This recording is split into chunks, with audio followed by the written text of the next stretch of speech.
অতিরিক্ত চাপ দিয়ে নয়, সন্তানকে বুদ্ধি কাটিয়ে পড়াশোনা আগ্রহী করুন এই 7টি উপায়ে। প্রথমে একটি ছোট্ট গল্প বলি। একটা জঙ্গলে একটা ছোট্ট বান্দর ছিল। সে খুবই দুষ্টু, সারাদিন গাছে গাছে লাফাতো, খেলতো আর অন্য বাচ্চাদের বিরক্ত করত। তার মা চেয়েছিল সে যেন শিক্ষক, মাথা খাটাক, কিন্তু বারবার বকাঝকা করেও কোনো লাভ হচ্ছিল না। একদিন হঠাৎ জঙ্গলে বৃষ্টি হলো, গাছে থাকা কলাগুলো ভিজে গেল। ছোট বান্দরটা খেতে গেল, কিন্তু কলা পিচ্ছিল হয়ে গিয়েছিল। সে চেষ্টা করলো, পড়ে গেল, বারবার পড়ে গেল। তারপর হঠাৎ সে একটু ভেবে নিজের মাথা খাটালো, পাতা দিয়ে কলাটা মুছে তারপর খেলো। মা তখন হেসে বলল, দেখেছো, আমি যদি শুধু বকতাম তুমি শিখতে না, কিন্তু তুমি যখন বুদ্ধি খাটালে তখনই তুমি আসল সমাধান পেলে। এখান থেকেই শিক্ষা, সন্তানকে শুধু চাপ দিয়ে নয়, বরং বুদ্ধি কাটিয়ে শেখাতে হবে। বন্ধুরা, আজকের ভিডিও যদি আপনি শেষ পর্যন্ত দেখেন, তাহলে আপনি এমন 7টি উপায় শিখবেন যেগুলো ব্যবহার করলে সন্তানকে কখনোই মারধর, চিৎকার কিংবা অতিরিক্ত চাপ না দিয়েই পড়াশোনা আগ্রহী করা সম্ভব হবে। এই কৌশলগুলো শুধু পড়াশোনাই নয়, তাদের জীবনে সব কিছুর প্রতি আগ্রহ তৈরি করবে। তাই এক মুহূর্ত মিস করবেন না। নাম্বার 1, খেলার মাধ্যমে শিখান। শিক্ষাকে আনন্দে পরিণত করুন। বন্ধুরা, একটা শিশু জন্ম থেকে খেলা থেকে শিখে। হাঁটতে শেখা, কথা বলতে শেখা, সব কিছুই খেলতে খেলতে আসে। কিন্তু আমরা বাবা মা একবার যখন তাকে স্কুলে পাঠাই তখনই ভুল করি। আমরা চাই সে শুধু বই মুখস্থ করুক, খাতায় লিখুক, এতে তার মাথায় চাপ বাড়ে কিন্তু আনন্দ মরে যায়। তাই শেখা হওয়া উচিত খেলাধুলার মধ্যে দিয়ে। অঙ্ক শেখানোর জন্য খেলনা ব্যবহার করুন। যেমন আপনার কাছে যদি 5টা টফি থাকে আর আপনি তাকে বলেন, আমি তোমাকে 2টা দিলাম, এখন তোমার কাছে কত হলো, সে সাথে সাথে বুঝে যাবে। ইংরেজি শেখাতে কার্ড গেম খেলতে পারেন। যেমন ছবির কার্ডে বিড়াল, কুকুর, সূর্য আঁকা থাকুক, আপনি বলুন ফিড দ্য ক্যাট, সে ছবির কার্ডটা খুঁজে আনবে। এভাবে তা শেখা হবে খেলতে খেলতে। বিজ্ঞানের ধারণা শেখাতে ছোট ছোট এক্সপেরিমেন্ট করুন। যেমন কাগজ ছোট ছিদ্র করে আলো ফেলুন, দেখান কীভাবে আলোর দিক বদলায়, এতে শিশুর কৌতূহল বাড়বে। বাস্তব উদাহরণ, জাপানি স্কুলগুলোতে শিশুদের গণিত খেলতে খেলতে শেখানো হয়। তারা ক্লাসে খেলাধুলার মাধ্যমে অঙ্ক করে, ফলে বাচ্চারা শুধু পড়াশোনা নয়, সৃজনশীলতায়ও এগিয়ে যায়।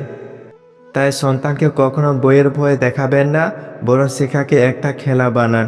যখন সে খেলার মধ্যে দিয়ে শিখবে, তখনই পড়াশোনা তার আগ্রহ তৈরি করবে। নাম্বার 2, প্রশ্ন করা অভ্যেস গড়ে তুলুন। কৌতূহল হলো মস্তিষ্কের খাবার। শিশুরা জন্ম থেকে প্রশ্নবাজ। আকাশ নীল কেন, পাখি উড়ে কীভাবে, গাছ বড় হয় কেন, এসব প্রশ্নের মধ্যে লুকিয়ে আছে তাদের শিখার আগ্রহ। কিন্তু অনেক বাবা মা এই প্রশ্নে বিরক্ত হয়ে যায়। তারা বলে, চুপ করে বসো। ফলাফল হলো শিশুর কৌতূহল মরে যায়। কিন্তু আসলে প্রশ্ন মানে জ্ঞান। যে শিশু প্রশ্ন করে সে ভবিষ্যতে গবেষক, বিজ্ঞানী বা বড় চিন্তাবিদ হয়। সন্তান যদি কিছু জিজ্ঞেস করে সাথে সাথে উত্তর না জানলেও বলুন, চলো একসাথে খুঁজে দেখি। এতে সে বুঝবে শেখা মানে শুধু বই নয়, বরং খোঁজাখুঁজিও। সন্তানকে প্রতিদিন প্রশ্ন করতে উৎসাহ দিন। প্রতিদিন রাতের খাবারের পরে একটা কোয়েশ্চন টাইম রাখুন, সেখানে সে 5টা প্রশ্ন করবে। আপনি জানলে উত্তর দিন, না জানলে বই বা ইন্টারনেটে খুঁজুন।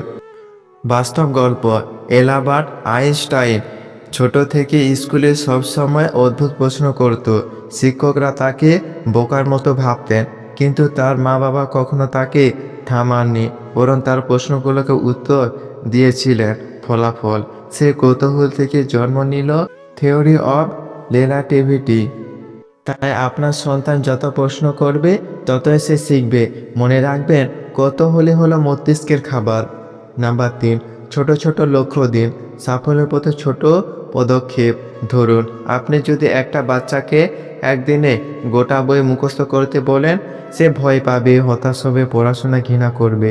কিন্তু যদি বলেন আজ তুমি শুধু প্রথম পৃষ্ঠাটা পড়ো, তাহলে সেটা সহজ মনে হবে। ছোট লক্ষ্য বড় সাফল্যের সিঁড়ি। কবিতা শেখানোর সময় বলুন আজ শুধু 4টা লাইন, কাল পরে 4টা লাইন। এভাবে ধীরে ধীরে পুরো কবিতা মুখস্থ হয়ে যাবে। অঙ্ক শেখানোর সময় বলুন আজ শুধু যোগ, কাল বিয়োগ, পরে গুণ। এভাবে একে একে এগোলে চাপ কমবে। বাস্তব উদাহরণ, একজন শিক্ষক ছিলেন যিনি এক ছাত্রকে প্রতিদিন মাত্র 10টা অঙ্ক দিতেন। শুরুতে বাচ্চাটা অঙ্ককে ভয় পেত, কিন্তু প্রতিদিন একটু একটু করে করতে করতে সে অঙ্ক ভালোবাসতে শুরু করলো। তাই সন্তানকে বড় লক্ষ্য দেবেন না, বরং ছোট ছোট লক্ষ্য দিন। প্রতিবার সে টার্গেট পূরণ করলে তার আত্মবিশ্বাস বাড়বে, আর এই আত্মবিশ্বাসে তাকে বড় জয়ের পথে নিয়ে যাবে। নাম্বার 4, গল্পের মাধ্যমে শিখান। গল্পের ভিতরে লুকিয়ে আছে শিক্ষা। শিশুরা গল্প ভালোবাসে। বইয়ের কঠিন পাঠ যদি গল্পের আকারে বলা হয়, তাহলে সে আনন্দ নিয়ে শিখবে। ইতিহাস শেখানোর সময় শুধু মুখস্থ করাবেন না। যেমন বলুন, অশোক ছিলেন এমন একজন রাজা যিনি যুদ্ধের পর অনুতপ্ত হয়ে শান্তির পথ বেছে নিয়েছিলেন। গল্প বানিয়ে বলুন যেন সে সিনেমা দেখছে। বিজ্ঞান শেখানোর সময় ছোট গল্প ব্যবহার করুন। যেমন নিউটনের মাথায় আপেল পড়ার গল্প বলুন। এতে মাধ্যাকর্ষণ শুধু থিওরি হবে না, বরং একটা মজার কাহিনী হয়ে যাবে। ভাষা শেখানোর সময় ছোট ছোট গল্প বানান। যেমন রাহুল দোকানে গেল, সে আপেল কিনলো, আপেলটা ছিল লাল। এভাবে শব্দ শেখাতে পারেন। বাস্তব উদাহরণ, এক মা তার সন্তানের ইংরেজি শেখানোর জন্য প্রতিদিন গল্প বানিয়ে শোনাতেন। ফলাফল, ছেলে শুধু ইংরেজি শিখেনি, বরং গল্প বলার প্রতিভাও গড়ে উঠেছিল।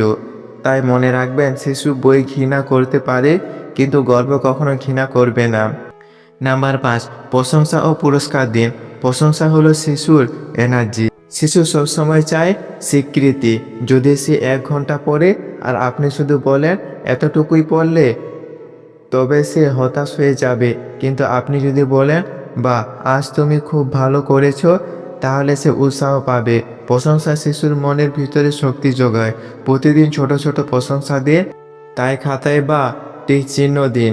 মাঝে মাঝে ছোট পুরস্কার দিন, যেমন স্টিকার, চকলেট অথবা প্রিয় খেলনা। বাস্তব উদাহরণ, এক বাবা প্রতিদিন সন্তানের খাতায় ভালো কাগজের জন্য ছোট ছোট স্টার আঁকতেন। 10টা স্টার হলে তিনি একটা পুরস্কার দিতেন। ফলাফল, বাচ্চা পড়াশোনাকে খেলায় পরিণত করেছিল। তাই সন্তানের প্রতিটি অগ্রগতি দেখুন এবং প্রশংসা করুন। প্রশংসা হলো তার মনের জ্বালানি। নাম্বার 6, নিচে উদাহরণ দিন। শিশু শোনে কম, দেখে বেশি। আপনি যদি সবসময় মোবাইলে ব্যস্ত থাকেন আর বলেন যাও বই পড়ো, তাহলে সে পড়বে না। কারণ শিশু যা দেখে তাই শিখে। বরং আপনি প্রতিদিন কিছুক্ষণ বই হাতে বসুন। আপনি যদি খবরের কাগজ পড়েন, সন্তানও পড়ার চেষ্টা করবে। আপনি যদি গল্পের বই পড়েন, সেও বই হাতে নেবে। বাস্তব উদাহরণ, একজন বাবা প্রতিদিন রাতে 20 মিনিট নিচের বই পড়তেন। শুরুতে সন্তান খেলায় মগ্ন থাকতো, কিন্তু কয়েকদিন পর সেও বই নিয়ে বাবার পাশে বসে পড়া শুরু করলো। তাই মনে রাখবেন, শিশু আপনার কথা কম শুনবে, কিন্তু আপনার কাছ থেকে শিখবে বেশি। নাম্বার 7, চাপ নয় ভালোবাসা দিন। ভালোবাসাই শিক্ষার আসল শক্তি। অবশেষে সবচেয়ে গুরুত্বপূর্ণ বিষয় হলো সন্তানকে অতিরিক্ত চাপ দেবেন না। প্রতিটি শিশু আলাদা, কেউ দ্রুত শিখে, কেউ ধীরে। যদি আপনি চাপ দেন, সে পড়াশোনাকে ঘৃণা করবে। কিন্তু যদি আপনি ধৈর্য আর ভালোবাসা দেন, সে পড়াশোনাকে আনন্দ মনে করবে। বাস্তব উদাহরণ, এক মা প্রতিদিন সন্তানের পাশে বসে শান্তভাবে পড়াতেন। তিনি কখনো বকাঝকা করতেন না। ফলাফল, সন্তান শুধু ভালো রেজাল্টই করলো না, বরং মায়ের সাথে সুন্দর সম্পর্কও গড়ল। তাই মনে রাখবেন, শিশু হলো নদীর মতো, চাপ দিয়ে নয়, বরং ভালোবাসা দিয়ে প্রবাহিত করতে হয়। বন্ধুরা, মনে রাখবেন, সন্তান আমাদের ভবিষ্যৎ। আমরা যেমন বীজ বপন করব, তারা তেমন গাছ হয়ে উঠবে। যদি আমরা তাদের উপর অযথা চাপ দিই, যদি সারাদিন শুধু বকাঝকা করি, তবে তারা বইকে, জ্ঞানকে, এমনকি আমাদেরকেও ভয় পেতে শুরু করবে। কিন্তু যদি আমরা তাদের শিখাই খেলতে খেলতে, গল্পে গল্পে ভালোবাসা দিয়ে ধৈর্য নিয়ে, তাহলে শিক্ষা তাদের কাছে আনন্দ হয়ে উঠবে।